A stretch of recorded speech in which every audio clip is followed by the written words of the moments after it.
Hi, my lovely friends. This one might be slightly shorter today. I'm expecting my grandson to visit sort of like any moment. So if I suddenly duck off, that's why. But today we are continuing our reading, my reading of A Marriage of Necessity, which is book 5 in another arranged marriage series. And yeah, let's get started, shall we?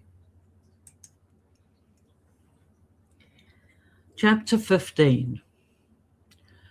Do you fancy a nightcap? The ship had been turned around and was heading for their new destination. Messages had been sent to the World Council seeking approval for the invasion of foreign lands for politically expedient purposes as he spoke. But Avalon was focused on escorting Jasper to his suite. Dinner and Jasper's revelations had his head swimming with multiple plans and schemes, most of which Duncan had already worked out and Merlin had written down. But through it all, as the four men planned to go after Jasper's captors, Avalon's overriding thought was that Jasper seemed to distance himself from the conversation. Talking and sharing information, definitely, but with regards to the details of the capture and his time in captivity, Jasper talked as if it was something that happened to someone else, when Avalon knew that wasn't the case. All through dinner, Jasper showed no emotion.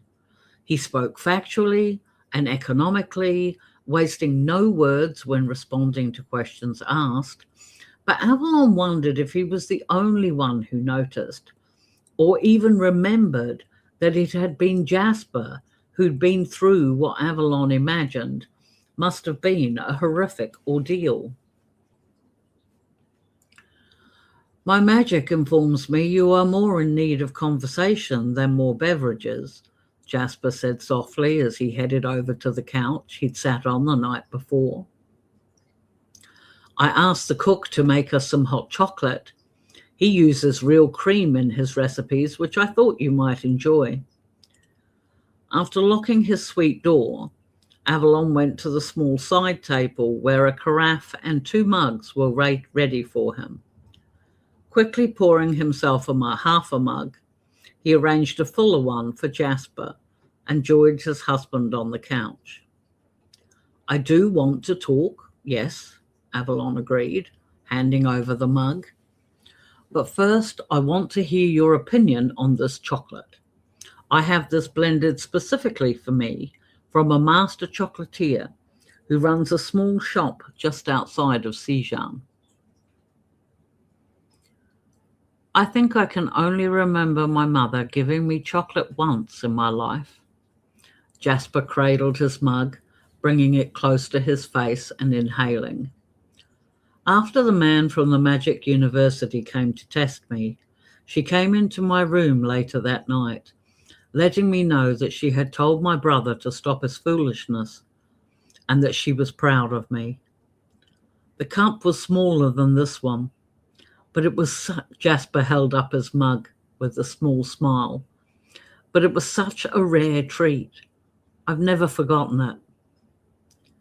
Avalon wasn't going to forget it either, especially with the look of sheer bliss that crossed Jasper's face as he took a small sip. I could easily get addicted to your cook's recipe, Jasper said with a sigh. The only thing slightly tarnishing the moment is that my magic is letting me know that you're concerned, and I'm not sure why. I thought you intended on chasing my captors before we'd even got married. His husband's magic wasn't wrong.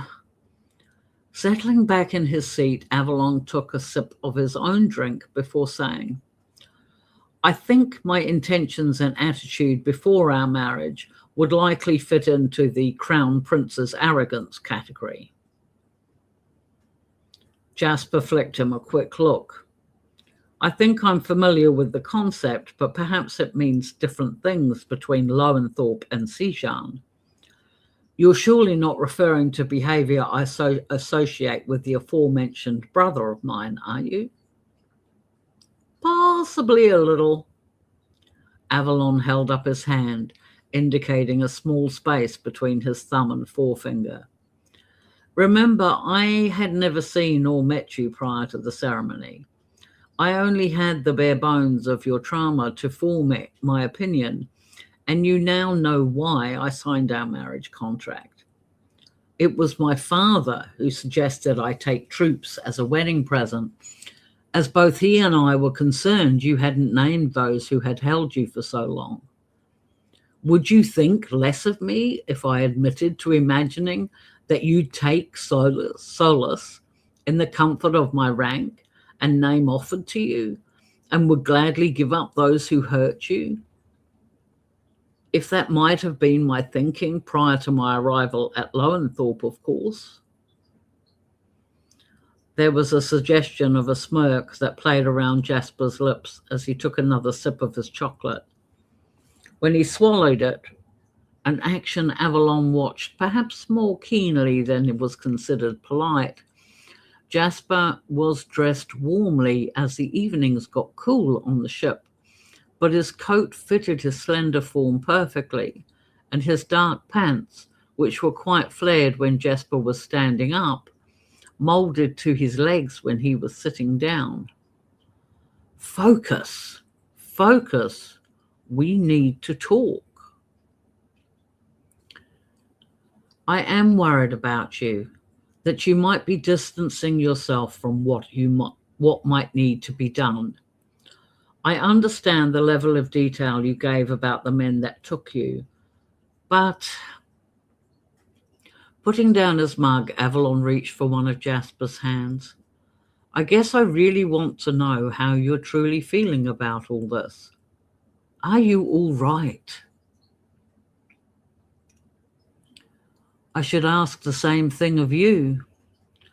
Jasper was staring at his cup, but Avalon was getting used to that. His husband seemed to need to fixate on something inanimate when thinking. Your men. Should we engage in any conversation with these people? They're going to see me as a victim, which would weaken mine and therefore your position in their eyes. It is the men who took you who are at fault in every way, Avalon said forcefully. You are not the one to blame for this, and by going after them, can't you see how that strengthens your position and therefore mine? There's a part of me that can't believe. Jasper shook his head. Do you want to know the real reason why we're doing this? Why I sought out Duncan, made my peace with him, and then laid my biggest shame out for scrutiny for you and your friends? You believed I could help keep your mother safe. Avalon wasn't strictly sure why Jasper had changed his mind, especially about Duncan. Can I just say what you did talking to Duncan? I don't know what you said to him, but that took amazing courage, not usually found among royal or society, it should be society, family members. You rely on your friends. There was that sideways glance again.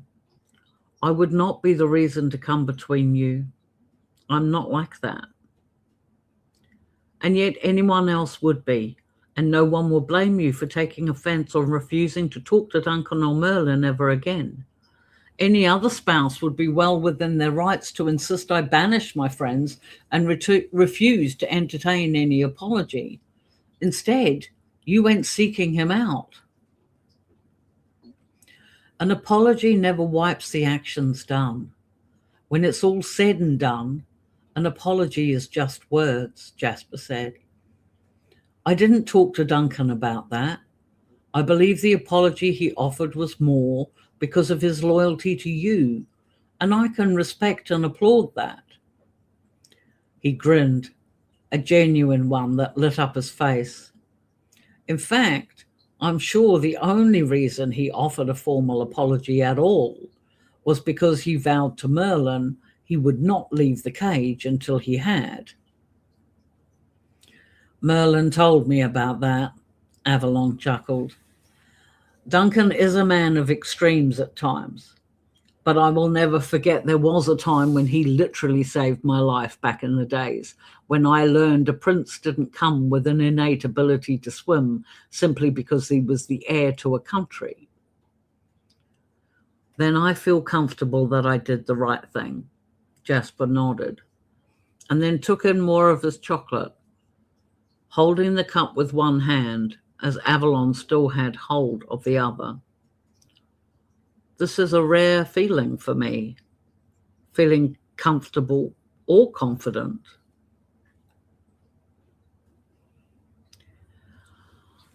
I need to know.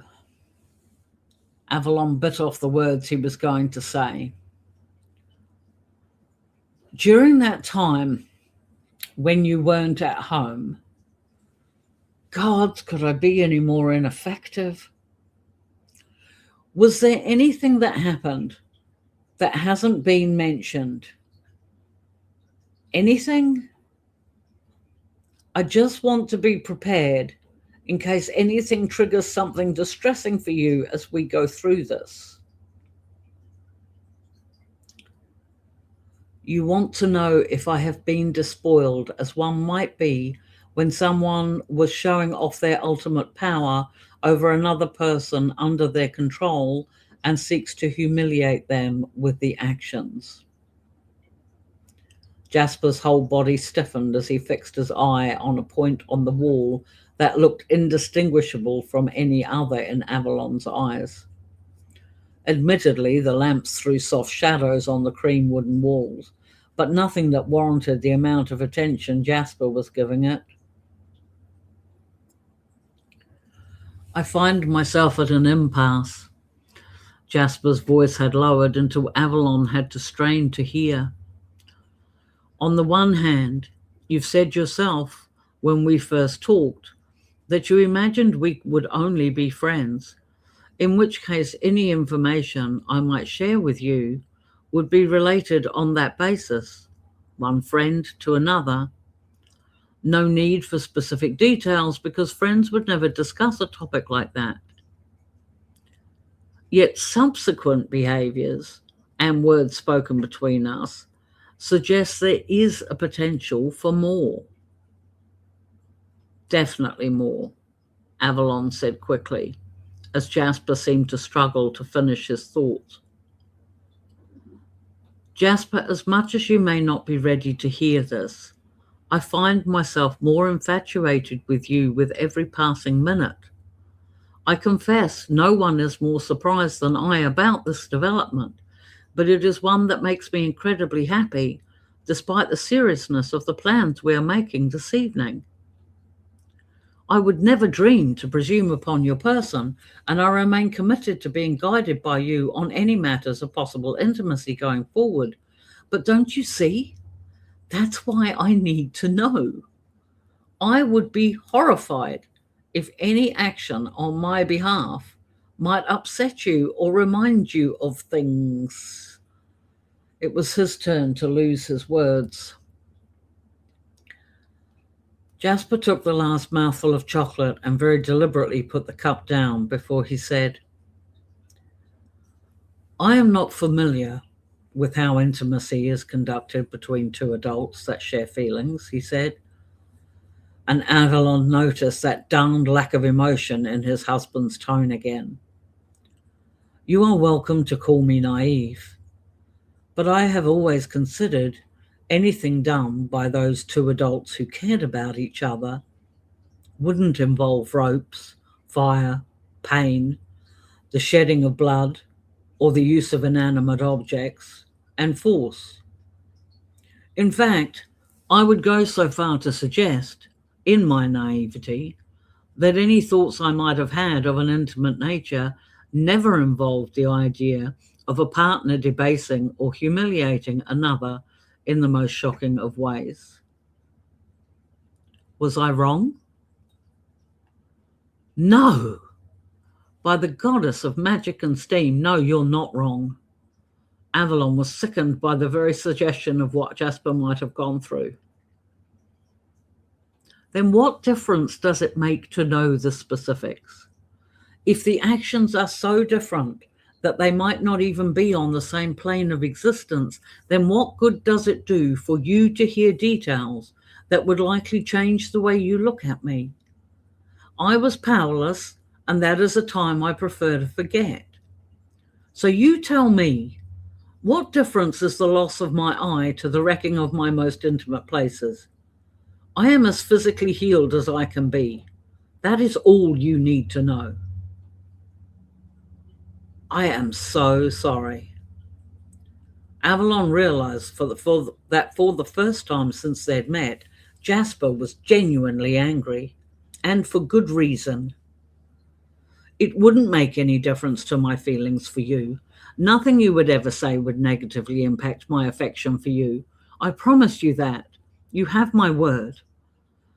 I guess I don't know exactly, but I felt that if you shared your pain with me, then somehow it would lessen it for you somehow. And that's all I would want to do. Oh, Avalon, those events are past. Jasper turned to face him, raising his eye patch with his free hand and removing it, dropping it on the chair arm beside him. This is all that physically remains. Tell me, what do you see? The same as before. Avalon let out a long breath he didn't realize he was holding. Which means your magic still likes me. You have the look of a seer to me. I don't expect that to change. Jasper sighed.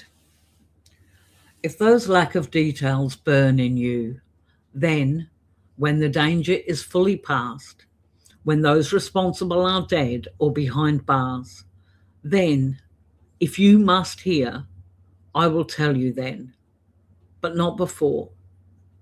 I will not have you facing a certain fight, tormented or distracted in any way. Does that make sense to you? You're going after these people to protect me? Suddenly, Jasper's change of heart made sense. But I'm trying to protect you. Then we're well suited. Jasper rested his head against Avalon's shoulder. We're well suited. Chapter 16. Oh. I have lost my thingy. Where are we?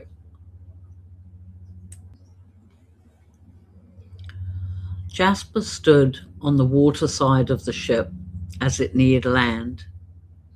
His hands buried deep in his coat pockets, he let his fingers caress the worn leather of his father's journal. All around him, people on the deck were buzzing with activity. The ship was pulling into a small bay on the edge of the Lowenthorpe border, the closest point, according to Duncan, to the caves they'd identified as where Jasper had been held. Being a crown prince apparently had its uses. In the space of just 2 days, Merlin, on Avalon's orders, had arranged for horses and a cart for supplies to be ready in the bay when the ship pulled in. The requisite paperwork from the council had been delivered via Dragon Rider. Jasper had been fascinated by that. He'd never seen one up close before, and watching the effortless way the dragon, complete with rider, had hovered above the ship as Avalon accepted the scroll from the deck below was a thing of beauty in Jasper's opinion. Unfortunately, the paperwork quickly snuffed any feelings of joy and awe Jasper might have been feeling. They were addressed to Avalon, as was only proper, but his husband had let him read them. Now, as he stared out to sea, Jasper tried to swallow down the rage he felt at the council's wording. The victim, defenseless prince, wounded young man, and so it went on. Avalon tried to explain that that was the council's way. They needed to strongly emphasize the harm done to Jasper to justify what was effectively a Sejan invasion on the hills of Lowenthorpe. From his previous studies, Jasper knew that the World Council didn't allow any country to interfere with another as a rule, which gave weight to his husband's explanation. That didn't make the terminology any easier to accept. On his own, staring out across the water as Jasper liked to do, he finally realized that it wasn't as though he would ever meet the clerks or officers that wrote up the paperwork. He also accepted Avalon's firm comments about how he didn't view Jasper in that way. And while Jasper wasn't quite as confident about that yet, he stashed his troubling thoughts into a lockbox in his brain and tried to focus on what would come next. At least Avalon wouldn't get into any trouble on foreign soil. However, there was another note that had been included in the paperwork, one that wasn't as easy to ignore as unimportant or justify as being from someone Jasper didn't know and wasn't likely to meet. It was the response from the Queen of Lowenthorpe to Avalon's request. It was written on Jasper's mother's personal stationery. Jasper recognized the curls the Queen added to her swirly letters, and it was addressed to Avalon personally. The message was simple on the surface, yet much more cryptic than Jasper was used to from his mother. Take heed and tread cautiously. While the path you are traveling is a righteous one, secrets uncovered can never be unlearned. Ask yourself how much you need to know before seeking truths that might be better left hidden. Duncan had taken the brief note as proof Jasper was only his father's son and not his mother's. Avalon, again, was quick to explain to Jasper that it made no difference to their marriage contract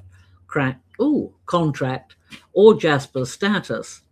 As his father's son, when his father was most definitely the King of Lowenthorpe, even if now deceased, Jasper still held the rank of second prince and third child of the Lowenthorpe royal family.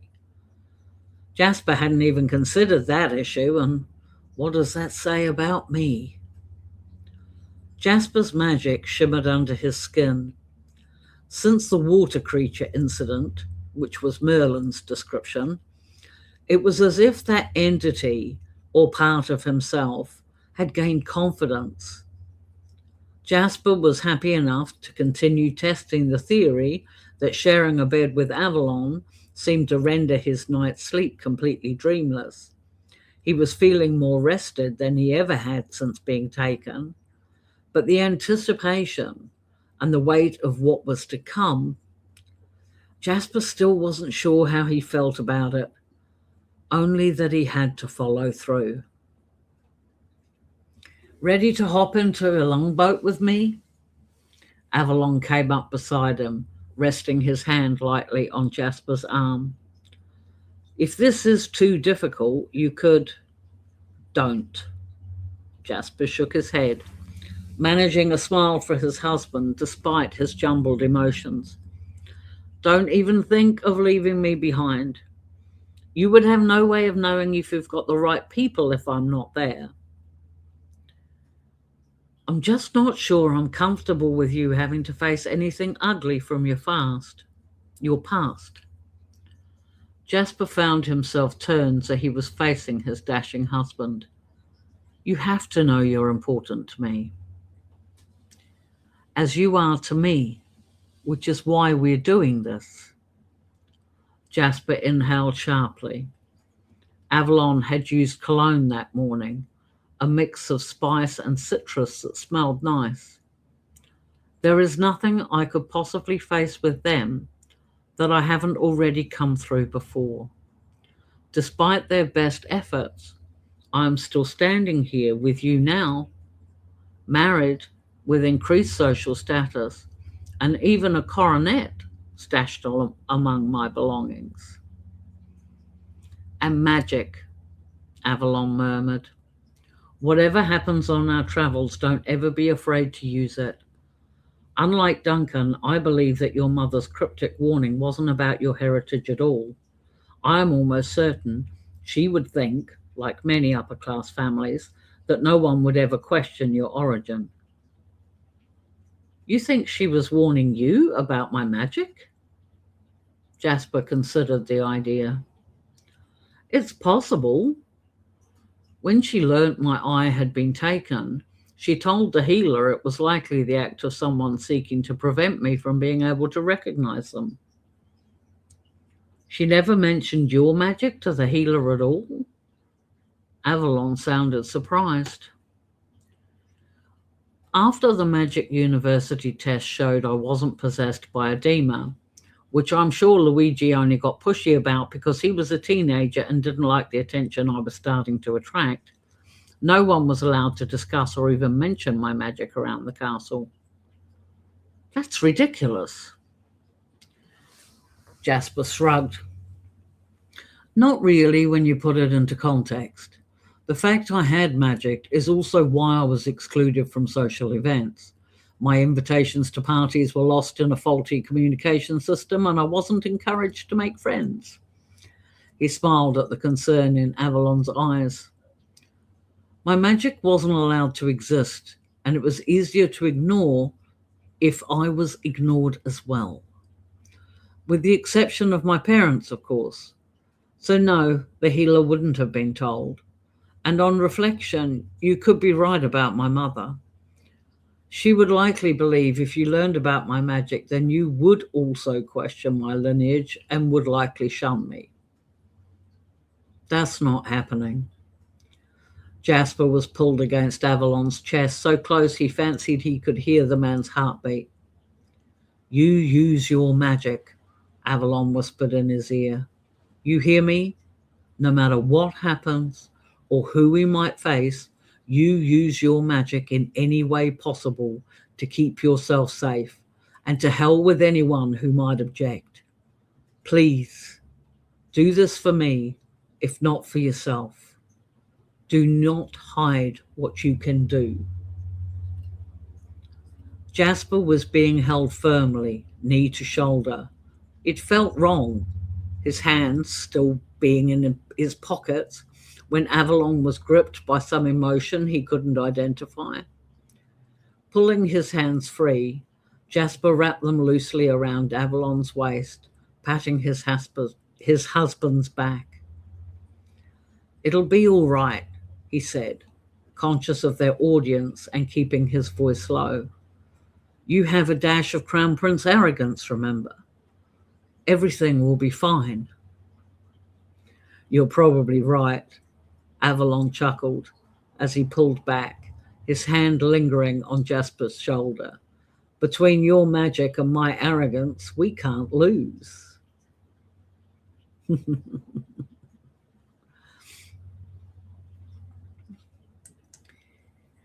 I know this was only a half-hour one today, but as I say, I do have my grandson turning up shortly, and he would just burst in and not even realize I was recording.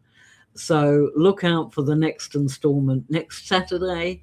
And in the meantime, if you're interested about learning about writing at all, then please check out my the other videos I have on Mondays and Thursdays. If you haven't listened to the previous installments, then they are in the playlist that I'll provide. It'll probably be the playlist at the end on one of the end cards here.